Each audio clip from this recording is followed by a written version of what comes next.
For thousands of years, the Sphinx has guarded more than a mystery. It may be protecting a sealed chamber filled with records from a world before the pharaohs.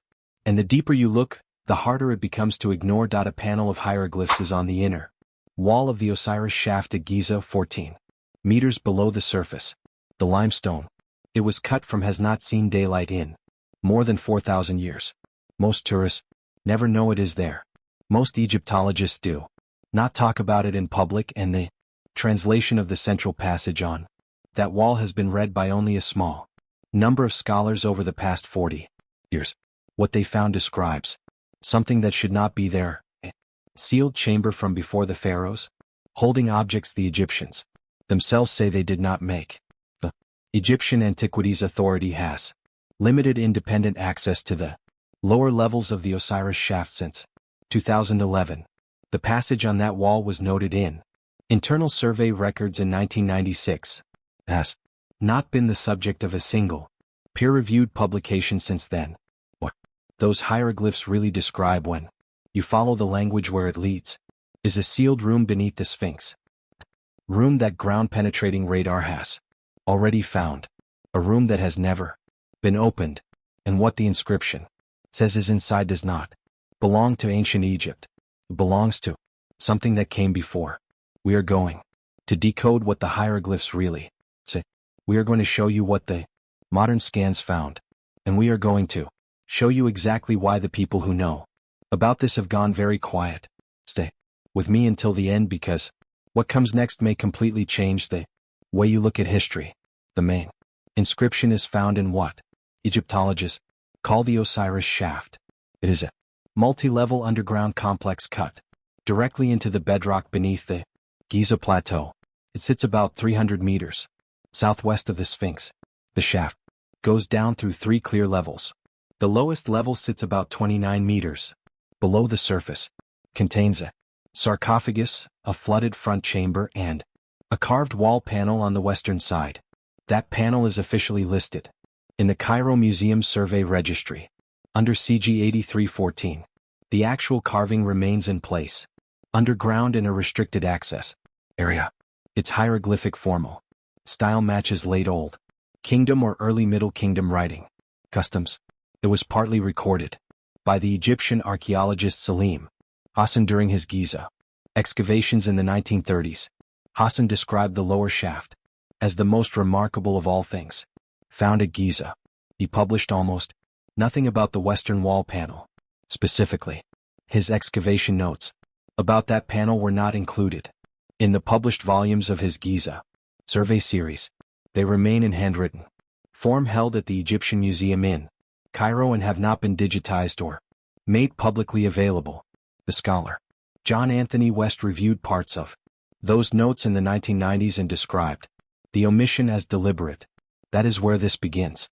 Now I want to be clear about something before we go further. This is not a fringe theory. This is not someone looking at a blurry photograph and seeing what they want to see. The inscription exists. The catalog number is real. The restriction on access is real. The radar anomaly beneath the Sphinx is real. It has been confirmed by more than one independent scientific team using different equipment and different methods. The problem is not whether these things exist. The problem is what they point to when you put them together. That is what nobody wants to discuss out loud. The inscription begins with a phrase the standard translation gives as the house of the first time. Egyptian, the phrase is HWT Sepe. Egyptologists have treated this as a ritual reference to the moment of creation in Egyptian mythology. A poetic phrase, a religious idea. But here is what the standard translation leaves. The glyph marker attached to the word HWT, the word for house, is the marker for real built structures. Not abstract ideas, not mythological places, built rooms, enclosed spaces, with walls and a floor and a ceiling. When that marker appears on the word HWT, in other Old Kingdom texts, it always refers to a real building, a real place you could walk into. The phrase is not the mythological idea of the first time. It is the built structure from the first time. That is a very different statement. What follows on the second section of the panel is stranger. A series of glyphs follows. Translators give it as the knowledge of those who came before the flood. Standard Egyptological interpretation calls this a reference to mythological ancestors, gods of the Ennead, pre-dynastic spirits, ritual language. But look at the specific word used for knowledge here. The root is rek. It means to know in the sense of technical skill, practical ability, not spiritual wisdom, not divine revelation. The same root is used in Papyrus Anastasi, catalog number EA10394, in the British Museum. It is used there to describe the technical knowledge of master builders, architects, engineers, not priests, not gods, people who knew how to build things. The inscription does not describe wisdom. It describes technical skills, the skills of builders who came before the flood. The difference matters. That is a completely different claim. And when it appears in this place on this wall in this shaft cut beneath the Giza Plateau, it is describing something specific, a storehouse of that technical knowledge, a place where it was kept. The third part is the one nobody quotes. At the bottom of the western wall panel, partly damaged but still readable, is a directional marker. It is not pointing up toward the sky as most divine or heavenly references do in Egyptian texts. It is pointing sideways, horizontally toward the northeast. The northeast from the Osiris Shaft at the coordinates where it sits points directly beneath the body of the Sphinx, not near the Sphinx, not toward the Sphinx. Beneath it, the inscription is not describing a spiritual journey. It is describing a real direction. And at the end of that direction, the glyph used appears in the pyramid texts of Unas. Those are the oldest religious texts in the world, carved in the burial chamber of Unas at Saqqara around 2375 BCE. In that context, the glyph means a sealed room containing objects placed there for safekeeping. Not a tomb, not a burial, a storage room, a vault. The inscription on the western wall of the Osiris Shaft is describing a sealed vault placed to the northeast, beneath the Sphinx, containing objects preserved from before the dynastic period. That is what it says when read in order with the grammar markers intact. That is the only clear translation. Here is where it gets disturbing, because what the inscription describes, a sealed underground vault to the northeast beneath the Sphinx, is exactly what modern scanning technology has found. In 1992, the geologist Thomas Debicki carried out a ground-penetrating radar survey of the Sphinx enclosure. Debicki was working with John Anthony West as part of an independent geological investigation. The radar found a rectangular cavity beneath the left paw of the Sphinx. Rectangular, not a natural hole, not a crack in the bedrock, a shaped enclosed space with right-angled walls. Debicki's survey showed the cavity measuring about 9 meters by 12 meters at a depth of around 5 meters below the current surface. Debicki published these findings. The shape was not unclear. 9 meters by 12 meters, right angles, a room. The Egyptian Antiquities Authority refused to allow a follow-up excavation. No drill, no bore hole, no second survey. The cavity has not been investigated since. That was more than 30 years ago. In 2015, a Japanese team from Tohoku University carried out an electromagnetic survey of the Sphinx Plateau. The lead researcher was Hirokatsu Watanabe. His team used ground-penetrating radar equipment, much more advanced than what Debicki used in 1992. The results were striking. Watanabe's team found not one but 3 underground anomalies beneath and around the Sphinx's body. One of those anomalies matched the rectangular cavity Debicki found in exactly the same place. The other 2 were new, additional enclosed spaces, one of them much larger, stretching beneath the haunches of the Sphinx toward the northeast, toward the Osiris Shaft. The team sent a formal request to the Egyptian Ministry of Antiquities for permission to drill survey boreholes into the anomaly zones. The request was denied. Watanabe's Egyptian survey data was not published in any peer-reviewed Egyptology journal. The results exist in the technical records of the survey itself and in reports shared through geological academic networks. The denial was complete. No explanation was given beyond administrative review pending. The review has been pending for more than a Decade. 2 separate scientific teams. 2 different radar technologies, 30 years apart, both found the same thing. A sealed rectangular chamber beneath the Sphinx. One team was denied access in 1992. The other was denied access in 2015. The chamber is still there, still sealed, still unexamined. And the hieroglyphs on the western wall of the Osiris Shaft, carved 4,000 years ago, already knew it was there. The hiding of this information follows a pattern that goes back much farther than either of those access denials. Begins with the Egyptians themselves. Around 1336 BCE, when the pharaoh Akhenaten died, the priests of Ammonius started a systematic campaign to erase him from history. Every carved cartouche carrying his name was chiseled from every monument in Egypt, every stela, every temple wall, every administrative record they could reach. Historians call this damnatio memoriae, the condemnation of memory. But what most accounts of this erasing miss is this: several of the inscriptions chiseled out during the Ammonius restoration were not Akhenaten's personal religious texts. They were references to pre-dynastic knowledge repositories, inscriptions that pointed backward in time to what the Egyptians called the time of the Neteru, the time of the divine ones who built the first structures. Those references were removed along with Akhenaten's name. The erasing was not only theological. Something specific about what those inscriptions referred to made the priests of Ammonius want them gone. In 391 CE, the Serapeum at Alexandria was destroyed by order of Theophilus, the Coptic Christian bishop of Alexandria. He had the approval of the emperor Theodosius. This was not the famous library of Alexandria.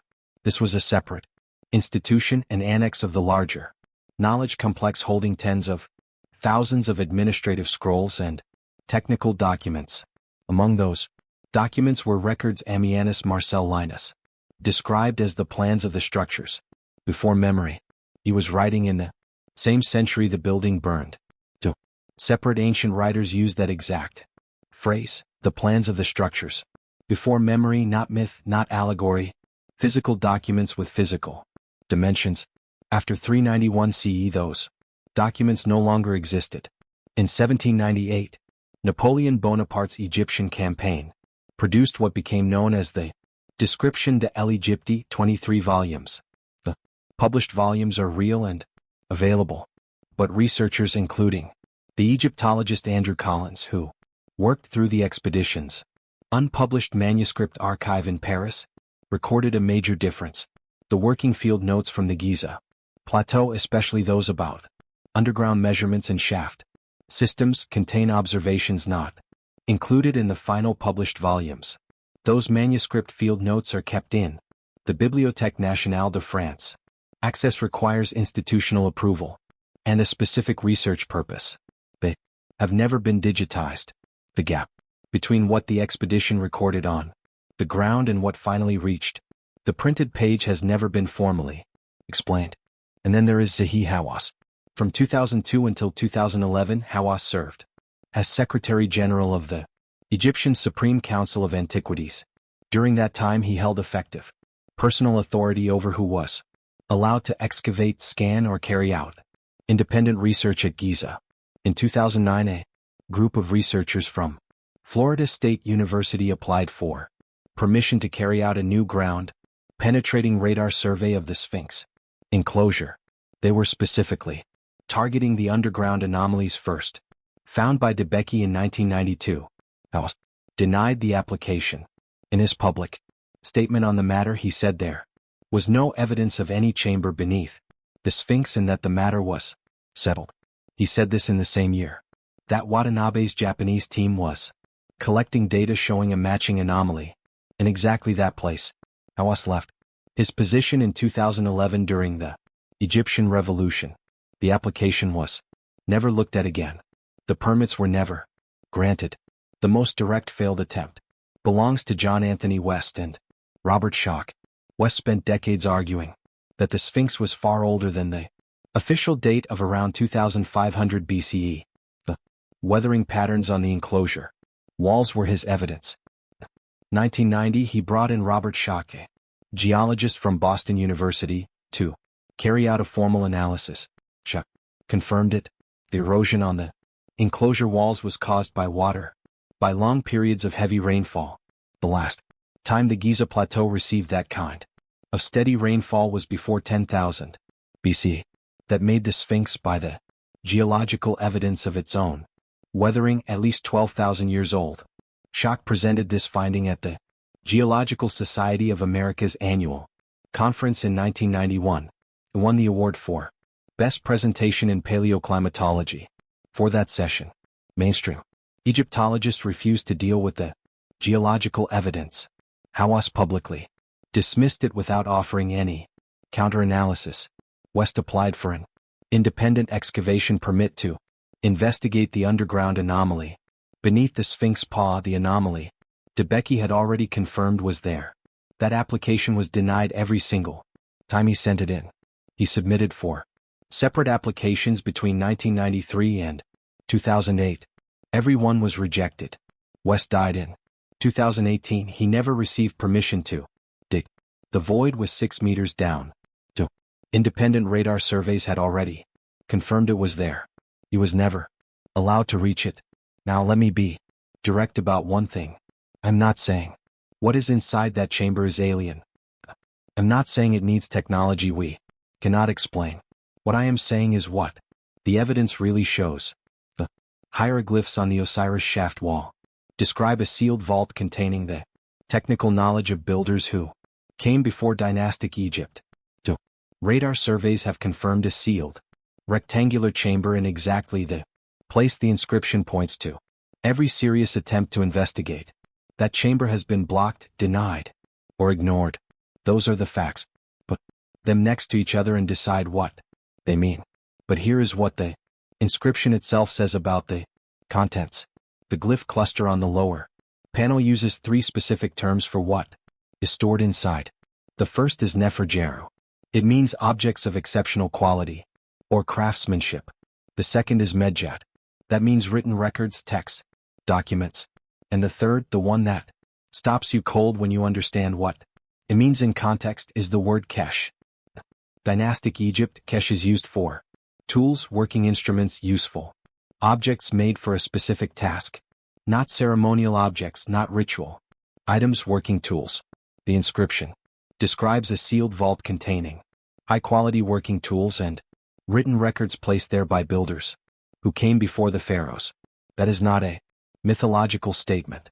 That reads exactly like an inventory, like someone sealed a room, carved what was in it on the nearest available wall, and expected someone to come back and open it. The tools of a civilization we have no name for. The written records of a people whose monuments may still be under our feet. We are reading their inventory right now. We are just not allowed to open the room. What we are facing here is not a gap in human knowledge. It is a gap that has been actively kept in place. The Giza Plateau sits inside one of the most tightly controlled archaeological areas on the planet. Independent researchers are not allowed to drill, scan, or excavate without Egyptian government approval. That approval for anything touching the Sphinx enclosure has not been given to any independent team in more than 3 decades. The official position of the Egyptian Ministry of Antiquities is that there is nothing beneath the Sphinx that needs further investigation. The position is kept in place despite 2 separate radar surveys, despite a supporting ancient inscription, despite geological evidence that the monument is at least twice as old as the official timeline allows. The position is not based on evidence. It is based on what the evidence would mean if it were followed all the way through. The ancient Egyptians had a name for what they believed sat beneath the Sphinx. They called it the Ake, the horizon, the place where 2 worlds meet. Some texts call it Nra, the hidden room of the first ones. The inscription on the Osiris Shaft wall is consistent with both names, and what it says is stored inside that room would not just change Egyptology. The tools, the documents, the technical records of the builders who came before the flood would change what we think we know about the timeline of human civilization, about when complex, organized, tool-using societies first appeared on this planet, about what was lost and why and how deliberately that Loss was managed. The chamber beneath. The Sphinx is still sealed. The radar. Results are still sitting in survey. Files that nobody in an official position wants to discuss. The inscription on the wall of the Osiris Shaft still points northeast. Still uses the word for vault. Still uses the word for tools and records. Still describes a place put there by people who built things before the pharaohs existed. Millions of people walk across the Giza Plateau every year. They take photographs of the Sphinx. They stand on the ground directly above a rectangular void that science has confirmed and authority has hidden. Most of them have no idea. The Sphinx looks back at them with the same expression it has held for 12,000 years, patient, sealed, waiting, and somewhere below their feet is a sealed room. For 1,000 years of silence has not erased it. The record of a civilization we have never named is still waiting. The tools are still there. The written records are still there. The inventory carved on the Osiris Shaft wall is still accurate.